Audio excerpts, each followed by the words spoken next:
27 mai 2021, mesdames, messieurs, chers téléspectateurs de la télé Renaissance, bienvenue dans notre journal en français, dont voici les principaux titres. Il n'est jamais tard pour mieux faire, dit-on. 27 ans après les relations tendues entre Kigali et Paris, le président français Emmanuel Macron a reconnu lors de sa visite officielle au Rwanda et ce jeudi la responsabilité de son pays dans le génocide des Tutsis en 1994. De son côté, le président rwandais a salué le courage de son homologue pour arriver à cette étape de rapprochement de leurs deux pays. Les réactions continuent à tomber après des massacres commis sur les civils lors des attaques à la grenade dans la capitale économique du Burundi. La police, elle, rassure que les terroristes seront arrêtés et traduits devant la justice. Vous aurez la réaction du porte-parole du ministère de la Sécurité publique. Et puis les conséquences de la pandémie du Covid-19 sont fâcheuses pour les réfugiés en général et les femmes en particulier. Le mouvement des femmes et filles pour la paix et la sécurité alerte sur certaines de ces conséquences qui peuvent être éradiquées dans le but de protéger les droits de la femme. Voilà pour les titres.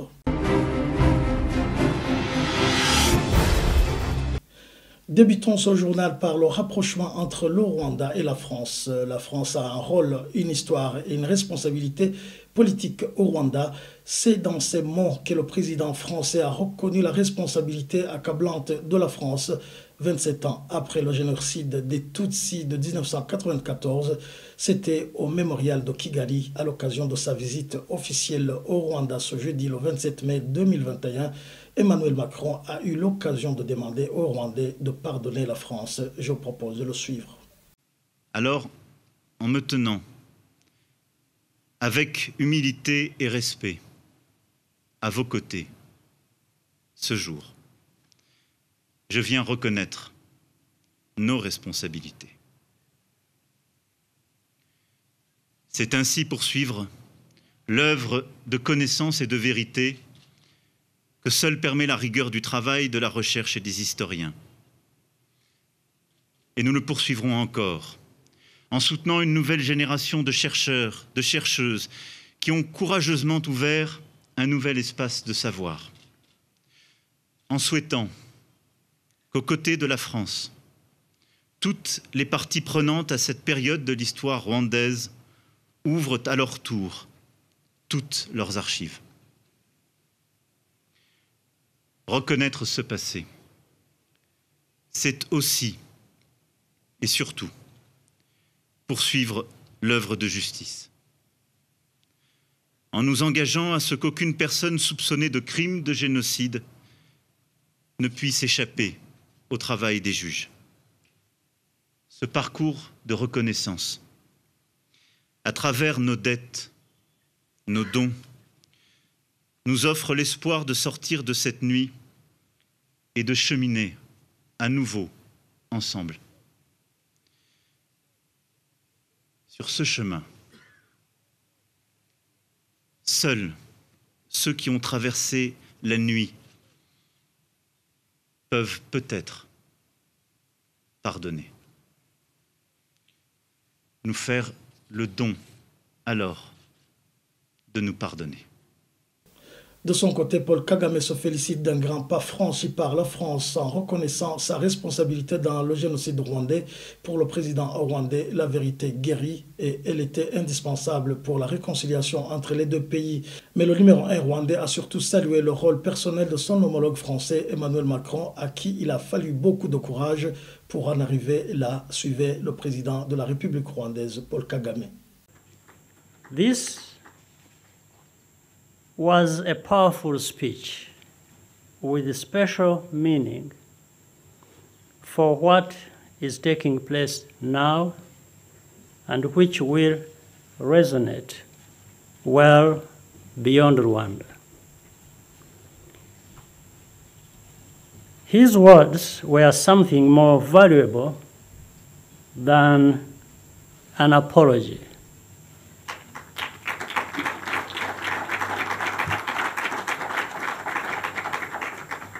They were the truth. Speaking the truth is risky. but you do it because it is right. Even when it costs you something, even when it is unpopular. Despite some loud noises and voices, President Macron took this step. Politically and morally, this was an act of tremendous courage.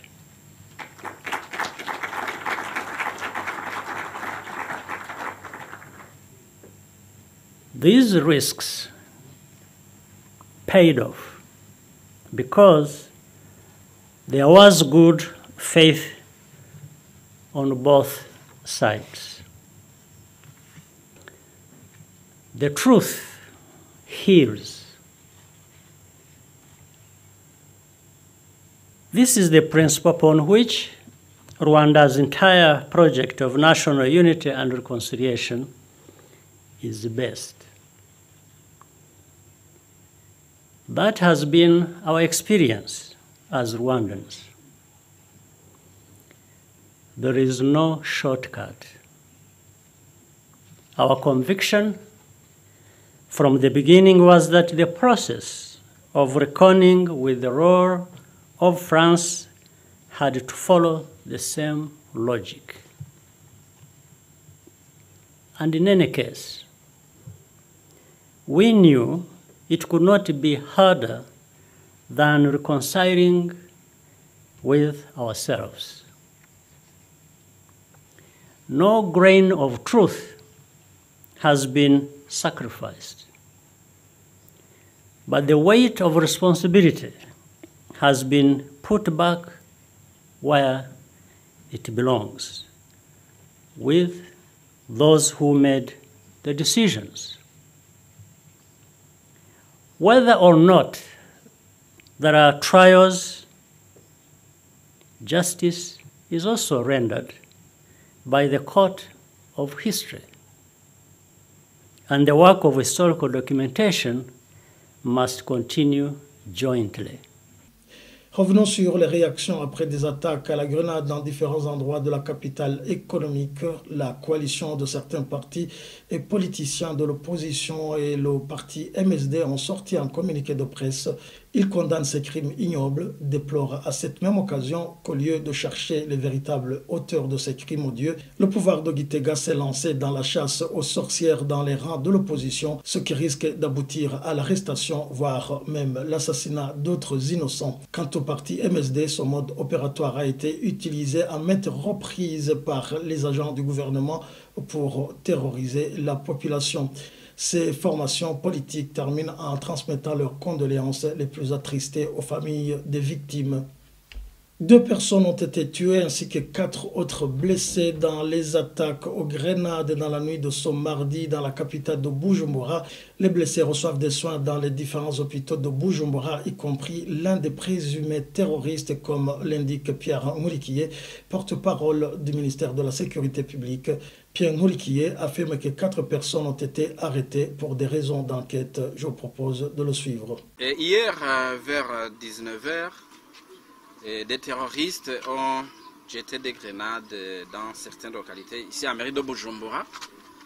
Et il y a eu 2 morts, l'un sur place, au centre-ville Alex-Marché central, et un autre qui est mort après évacuation dans une structure de soins.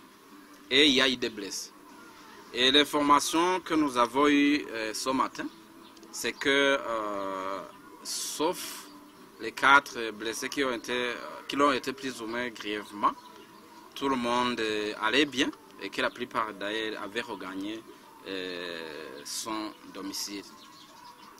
Et ce qui est nouveau encore dans l'enquête, c'est que, comme vous le saviez, de par le bilan qui avait été donné par le ministère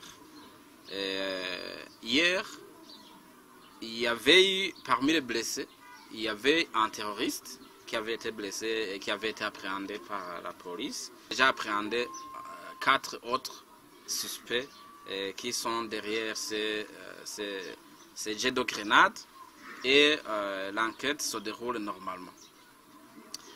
Et nous voudrions alors porter à la connaissance du public et que ce qui s'est passé hier, il s'agit d'un pur terrorisme sans nom, et des gens qui s'attaquent à des cibles mortes, comme on l'a dit, des civils, des citoyens innocents qui rentraient dans leur boulot et qui s'apprêtaient à prendre des bus pour retourner chez eux.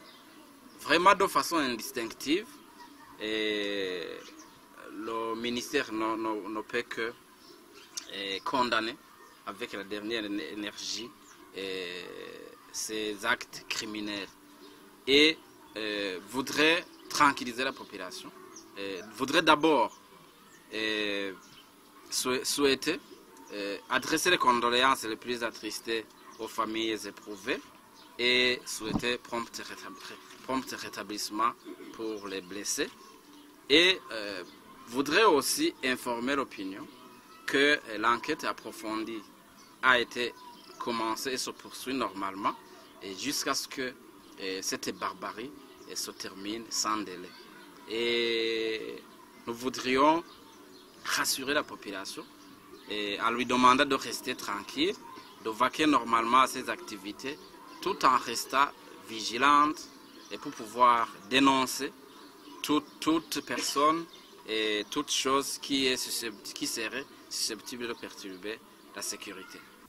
120 personnes ont été tuées au Burundi, 10 autres portées disparues, 16 victimes de violences basées sur le genre, 18 torturés et 67 arrêtés arbitrairement selon les rapports mensuels des mois d'avril et le mois de mai jusqu'au 23 de la Ligue ITK. Les auteurs de ces crimes restaient les membres des milices Imbonerakure et certains agents des corps de sécurité. Pour Ancher Nikoyagize, président de la dite association, le gouvernement doit rejouer son rôle de protéger la population et arrêter les auteurs de ces crimes. Ancher Nikoyagize. La Ligue ITK a sorti des rapports sur la situation des droits de l'homme au Burundi au mois de mars, avril et les 4 semaines du mois de mai. Et la situation reste alarmante. Et là, la Ligue ITK se base sur les chiffres documentés. Sur les 2 mois, 4 semaines du mois de mai, il y a eu 120 personnes tuées, parmi lesquelles 59 ont été retrouvés cadavres ici et là. Il y a eu aussi des portées disparues, il y a eu des victimes de violences sexuelles basées sur le genre, des torturés, des arrestations arbitraires. Sur cette période, 10 personnes ont été portées disparues, 16 personnes victimes de violences sexuelles basées sur le genre, 18 personnes torturées et 67 personnes arrêtées arbitrairement. La Ligue ITK a pu aussi voir que il y a eu d'autres des attaques à main armée, des attaques considérées par le pouvoir en place comme des attaques faites par des bandits. Mais malheureusement, ce sont des attaques qui ont emporté beaucoup de vies humaines. Là, la Ligue ITK se base sur les 13 personnes tuées dans la province de Muramvya et 7 personnes tuées dans la province de Mwaro, dans la commune de Rusaka. La Ligue ITK s'inquiète sur le fait que le grand nombre de personnes, des cadavres retrouvés, il n'y a pas eu des enquêtes pour savoir quels sont les auteurs, pourquoi ces personnes ont été assassinées. Et la Ligue ITK reste préoccupée par le comportement du gouvernement du Burundi en face de cette situation. Et doute qu'il y a une main invisible dans ces violations. Rendons-nous à Muramvya. Les attaques qui ont eu lieu récemment dans cette province et à Mwaro ont été un élément déclencheur pour arrêter les membres de l'opposition ainsi que ceux qui viennent d'être libérés dans les différentes prisons par la grâce présidentielle. Ceux qui sont arrêtés sont les membres du parti CNL ainsi que les ex-FAB détenus Tutsi. C'est ce qu'indique Pacifique Nininaazwe, le président du FOCODE. Pacifique Nininaazwe demande aux autorités burundaises de sortir du silence pour expliquer ce qui se passe. En date du 26 avril 2021, Alexis Sabimana, qui venait d'être libéré de la prison centrale d'Omhimba, a été enlevé en moins de 2 heures après sa libération. Nous avons suivi ces traces Et nous avons constaté que la dernière localisation de ce téléphone était plutôt l'antenne à la cathédrale Regina Mundi, ce qui nous amène à penser qu'Alexis Nsabimana peut avoir été enlevé par des agents du renseignement burundais. Il y a un autre cas, c'est celui d'Emmanuel Habonimana, alias Kimeneke, qui était un ancien rebelle des FNR d'Agaton-Ouassa, qui avait été arrêté en 2016 et qui a été libéré lui aussi récemment, qui finalement a été réarrêté la semaine passée au chef-lieu de la commune Kabezi, où il était en train de chercher à obtenir sa carte nationale d'identité. Lui aussi, il a été arrêté par des éléments du renseignement et il n'y a pas d'informations sur sa localisation depuis cet enlèvement. J'ai parlé des cas d'arrestation ayant suivi les attaques d'Omuramvya ou de Rusaka. Là, on a vu beaucoup d'ex-militaires qui ont été arrêtés. Il y a eu des cas de responsables du parti CNL, notamment à Rusaka, un certain Salvatore Budigoma, qui est le secrétaire communal du CNL en commune Rusaka. Nous avons constaté des arrestations des ex-militaires comme Privanda Ikengurukiye, un ex-militaire au chef-lieu de Moaro, des ex-militaires à Muramvya, beaucoup, un nombre assez important. Certains ont été détenus dans les services nationaux de renseignement, d'autres sont détenus au cachot de Muramvya. Il y a pas mal qui ont déjà été transférés à la prison centrale d'Omhimba. On a également observé des enlèvements des anciens militaires. L'exemple étant celui d'un retraité d'Omabanda, un certain Hamenimana, qui a été enlevé le 15 mai. Nous avons aussi appris beaucoup de cas d'arrestation de militants du parti CNL, y compris des responsables dans certaines communes. J'ai quelques exemples. Ferdinand Kwizera, qui est le secrétaire communal du parti CNL en commune Giharo de la province de Rutana, qui a été arrêté la semaine passée. Et sur tous ces cas, il serait très important que les autorités expliquent ce qui se passe et les raisons de toutes ces arrestations. Avant de clore ce journal, la pandémie de Covid-19 a aggravé les conditions de vie des réfugiés burundais, les violences conjugales, les grossesses massives des jeunes filles, la délinquance des jeunes qui se livrent à la drogue. C'est ce qu'indique Maître Runja Immaculée, présidente du mouvement des femmes et filles pour la paix et la sécurité au Burundi. Elle ajoute que la Covid-19 a été un choc pour les personnes qui avaient déjà des conditions de vie difficiles, comme les réfugiés. Je vous propose de suivre Maître Runja Immaculée, présidente du MFFPS.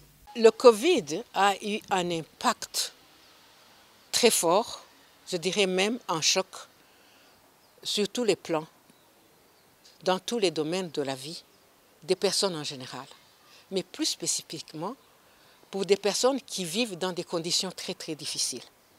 Alors, pour nous, réfugiés et aussi défenseurs des droits humains, nous avons, à travers nos organisations, relevé beaucoup de violations de droits humains en général et de violations des droits des femmes, des filles et aussi des enfants dans le contexte de Covid. Donc, parmi les réfugiés, on a déjà de nombreux différentes sortes de violations, les violences domestiques, les cas de viol, le cas de grossesse massive des jeunes filles désœuvrées dans des camps. Aussi, cette fois-ci, de manque d'assistance qui conduit à des gens à changer de la facilité de vivre, ça veut dire même de prostitution. Aussi, au niveau des jeunes, il y a eu plus une délinquance qui conduit les jeunes à aller dans la drogue ou de chercher les moyens de vivre qui sont indécents. Donc, les moyens faciles d'accès à l'argent. Donc, tout ça, on voit que ça donne plus, suite au désespoir, à la consommation de drogue. Tout ça, ça a conduit à ce que les gens qui n'étaient pas antérieurement bien assistés soient cette fois-ci plus vulnérables qu'avant et que cela conduit à des comportements atypiques aussi, à de nouveaux comportements qui tentent à ce qu'il y ait ces tensions dans des ménages où, quand on ne peut plus répondre à des sollicitations aux besoins élémentaires, les gens trouvent d'autres moyens de s'occuper, mais cette fois-ci en violant encore ou en aggravant encore des situations. C'est ce que je vous disais sur la délinquance féminine, la délinquance des jeunes, juvéniles, etc. Eh bien, fidèles téléspectateurs, c'est ici que nous bouclons ce journal. Nous vous disons merci de nous avoir suivis. Au revoir.